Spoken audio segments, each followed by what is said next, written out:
গাড়ির চাবি নিয়ে যেতেছে এবং তাদের উপর জুলুম নির্যাতন করতেছে। তাহলে আমরা অবাক হয়ে গেলাম। সরকার এক ফার্সে আমাদেরকে অনুমতি দিল, আরেক ফার্সে সরকার এভাবে বাধা সৃষ্টি করতেছে। সরকারি পুলিশ এবং সরকারি কর্মকর্তারা বাধা সৃষ্টি করতেছে। অনেক মন্ত্রী, রাঙ্গুনিয়ার মন্ত্রী চট্টগ্রামের হাসান মাহমুদ সাহেব জোরদারভাবে বাধা সৃষ্টি করতেছে, আলেম ওলামাদেরকে আসতে দিতেছে না। নৌপরিবহন মন্ত্রী শাহজাহান খান বাধা দিতেছে। এইরকম কর্মকাণ্ড দেখে আমরা অবাক হয়ে গেলাম।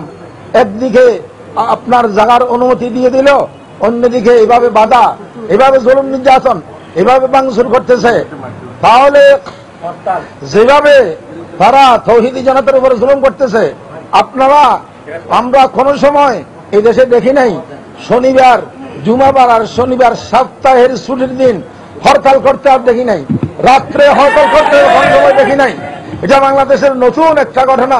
রাত্রে হরতাল এবং শনিবার শুক্রবার হরতাল, এগুলো যারা করতেছে গাদানিং সহ ধর্মবিরোধী নাস্তিকবাদীদের দালালরা এগুলো করতেছে, কিন্তু সরকার ওদের সমর্থন, ওদের সহযোগিতা করতেছে, সহযোগী হিসাবে কাজ করতেছে।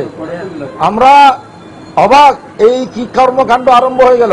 আমরা বুঝতে পারলাম সরকারের দ্বিমুখী পলিসি। আর যারা যে কোনো কাজে দ্বিমুখী পলিসি করবে তাদেরকে শরীয়তের ভাষায় বলা হয় মুনাফিক। সরকার এই মুহূর্তে আমাদের সাথে মুনাফিকের মতো আচরণ করতেছে। এই মুনাফিকির বিচার ইনশাআল্লাহ ইলেকশনের সময় এদেশের 14 কোটি জনতা করবে ইনশাআল্লাহ। আমরা অবাক, একদিকে পারমিশন অনুমতি, আরেকদিকে বাধা। এরপরেও